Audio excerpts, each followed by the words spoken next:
Sinusitis কিন্তু একটা খুব পরিচিত অসুখ এবং আমাদের নাকের আশেপাশে সাইনাস থাকে এবং এগুলোতে ইনফ্ল্যামেশন হলে সেটাকে আমরা সাইনোসাইটিস বলি। বিভিন্ন রকম জীবাণু দিয়ে কিন্তু ইনফেকশনটা হতে পারে। দেখা যাচ্ছে ব্যাকটেরিয়া, ভাইরাস, ফাঙ্গাস বিভিন্ন কারণে কিন্তু এই ইনফেকশনগুলো হয়। যাই হোক, সাইনোসাইটিস হলে কিন্তু নাক দিয়ে পানি পড়ে, অনেক সময় নাকটা বন্ধ থাকে। আর সবচেয়ে বেশি যে সমস্যাটা হয়, মাথা ব্যথা করে।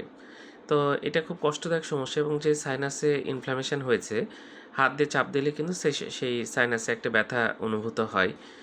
তো সাইনোসাইটিসের ভালো চিকিৎসা আছে। অ্যাকুট সাইনোসাইটিসে অ্যান্টিবায়োটিক এবং আরও বেশ কিছু ওষুধ আছে যেগুলো দিলে কিন্তু খুব ভালো কাজ করে। আর ক্রনিক সাইনোসাইটিসে অনেক ক্ষেত্রে কিন্তু দেখা যাচ্ছে অপারেশন লাগতে পারে এবং ক্রনিক সাইনোসাইটিসের একটা জটিলতা হচ্ছে এখান থেকে কিন্তু ডিপ্রেশন হতে পারে।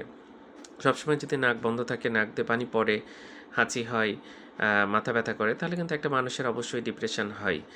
এগুলোর ভালো চিকিৎসা আছে। এরকম হলে ভালো একজন আপনি এনটি স্পেশালিস্ট দেখাবেন, নিশ্চয়ই আপনি সমাধান পাবেন। ধন্যবাদ সবাইকে।